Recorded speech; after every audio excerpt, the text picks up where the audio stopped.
Talk Radio.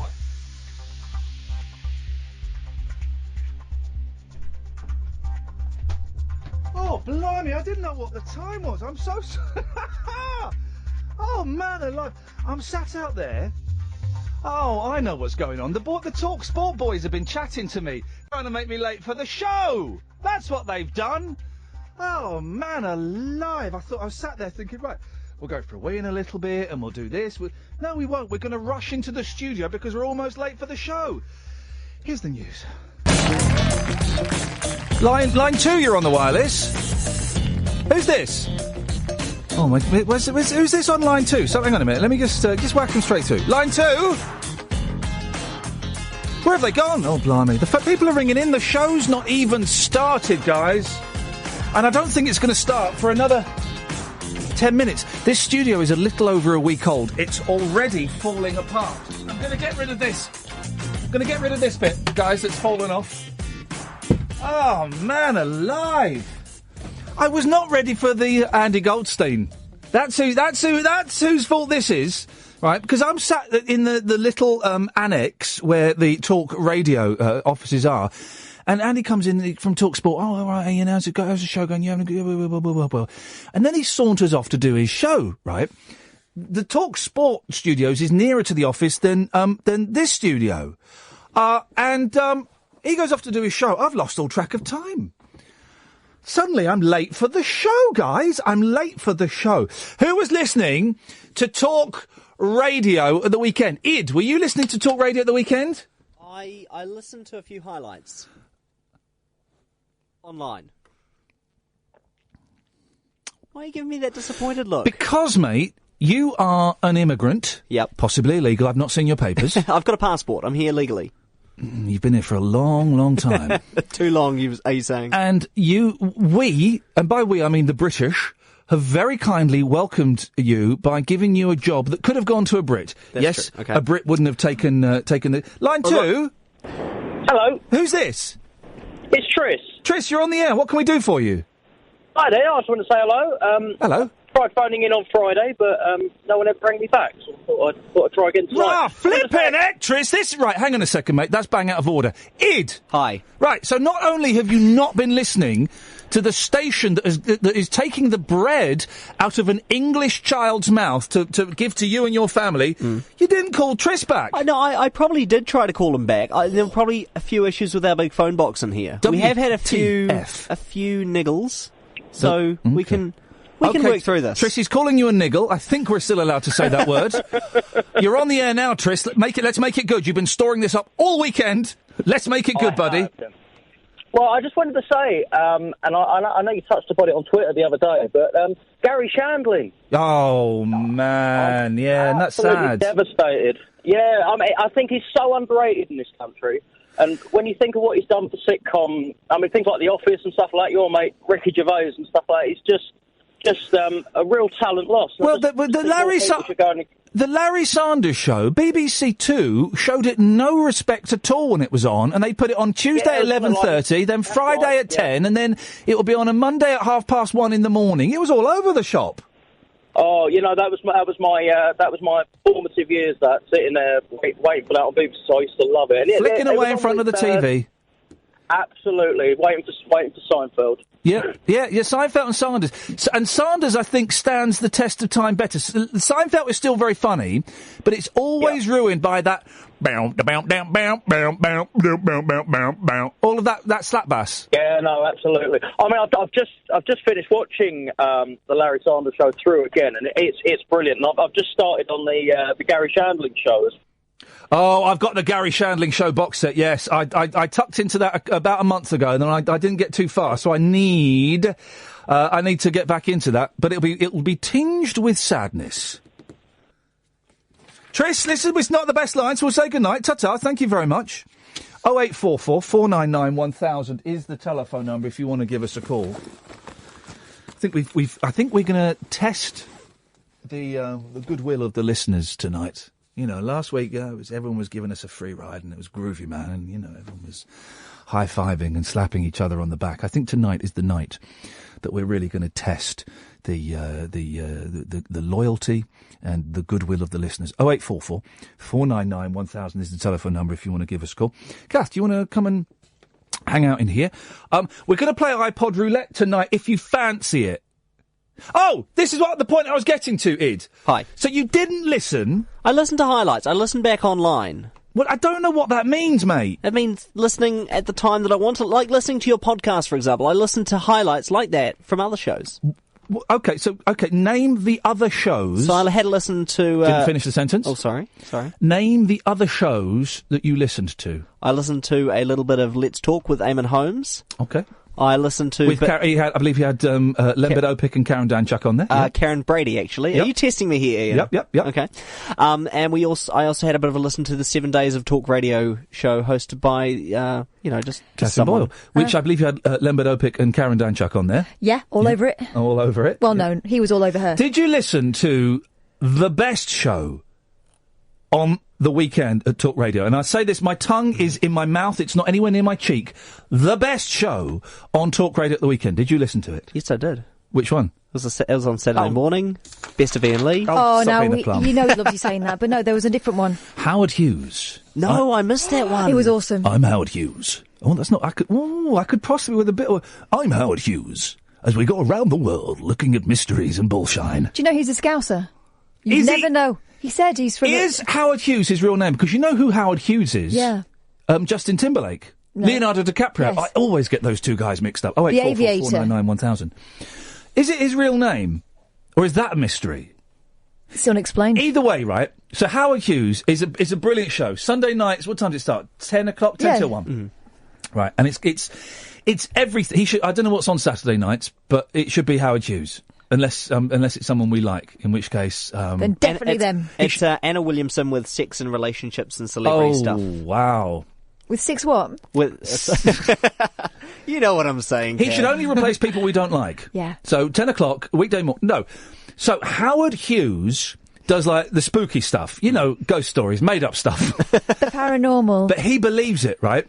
And honestly, it was brilliant. We've got to get Howard on the show because I love it so much. It's exactly what a Sunday night, late night radio should be. Fruitcakes and nutcases. And I think we got a lot of people listening because we were tweeting about it. And he had this guy on who's written over 1,000 pages about haunted... it was just haunted aircraft. World War II airfields. Haunted airfields. That was the only thing this book was about, right? Is my computer on, Id? Okay. And at the end of the interview, there was a really poignant question, okay? And this guy had recorded ghosts, he'd heard ghosts, he'd heard stories. Ghosts had told him he was a liar. Ghosts had told him he was a liar. And at the end of the interview, it was a really poignant question with a very powerful answer. This was from Howard's show on Sunday. What would be the one event that you would like to happen that hasn't happened? What's the one bit of proof that you would like to go to a base and get? I've never seen a Phantom aircraft land on an airfield in front of me. Ladies and gentlemen, he has never seen a Phantom aircraft. Let's just get that again. Oh. I've never seen a Phantom aircraft land on an airfield in front of me. Yeah, you know why, mate? Because that's bullshine. They don't exist.